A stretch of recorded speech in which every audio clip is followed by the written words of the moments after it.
नाही, आनंद दिघे साहेब तर सन्माननीय राजसाहेबांचे मित्रच होते आणि या वेळेला सभेंवर बंद देण्यापेक्षा कार्यकर्त्यांना भेटण्यावर सन्माननीय राजसाहेब ठाकरे असतील, उद्धवसाहेब ठाकरे असतील यांनी भर दिला होता.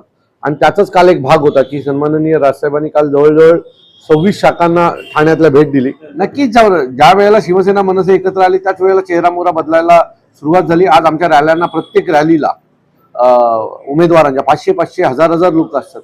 तो ही बदलती ठाण्याची 11 ते 12 तारखेला जे आहे ते ठाकरे बंधूंची ठाण्यामध्ये एकत्र सभा पार पडणार आहे. त्या सगळ्याला कोणतं ठिकाण नेमकं निवडण्यामध्ये आलेलं आहे त्याच्याबद्दल मला असं वाटतं की येत्या 12 तारखेला जी शेवटची सभा असेल ती ठाण्यामध्ये असेल. 12 तारखेला ठाण्यातील गडकरी रंगायतन चौक येथे सन्माननीय राजसाहेब, सन्माननीय उद्धव साहेब यांची एकत्रित जाहीर सभा होईल. आणि या जाहीर सभेला ठाणे शहरातील प्रत्येक मराठीवर प्रेम करणारा, ठाकरे बंधूंवर प्रेम करणारे हजारो लोक या सभेला उपस्थित असतील. काल देखील राज ठाकरे ठाण्यामध्ये उपस्थित होते. त्यांनी मनसे असतील किंवा शिवसेना उद्धव ठाकरे पक्षाच्या अनेक शाखांना भेट दिली, अनेक कार्यकर्त्यांना भेटले.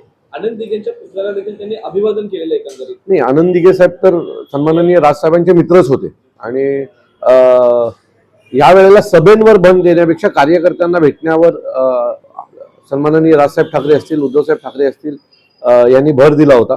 आणि त्याचाच काल एक भाग होता की सन्माननीय राजसाहेबांनी काल जवळजवळ 26 शाखांना ठाण्यातल्या भेट दिली आणि कार्यकर्त्यांचा उत्साह अतिशय जोशात होते कार्यकर्ते.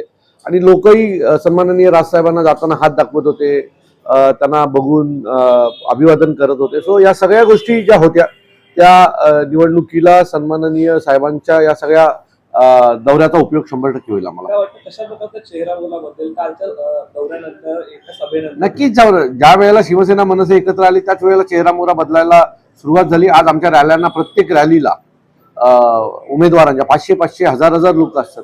तो ही बदलती ठाण्याची ही नांदी आहे. तर पाहिलं तर गेल्या अनेक दिवसांपासून घोडबंदर मार्ग जो आहे तिथे वाहतूक कोंडीची समस्या असेल, त्याचमुळे अनेक अपघात झाले. तर आज सकाळी मी परत सांगतो, घोडबंदर रोडला शाप आहे.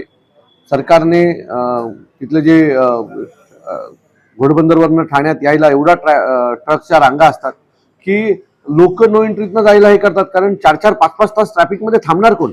आम्ही एवढं ओरडूनही त्या घोडबंदरच्या रस्त्याचं अजून कुठल्याही प्रकारचं काम सुरू नाही.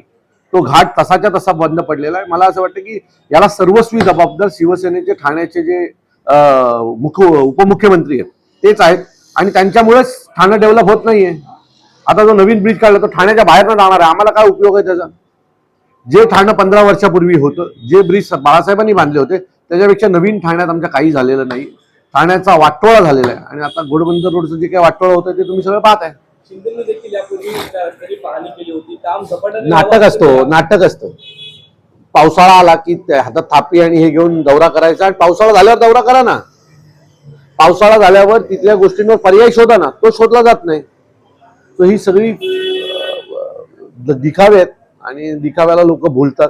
पण ह्याच्या पुढे भुलणार नाहीत याची आम्हाला खात्री आहे.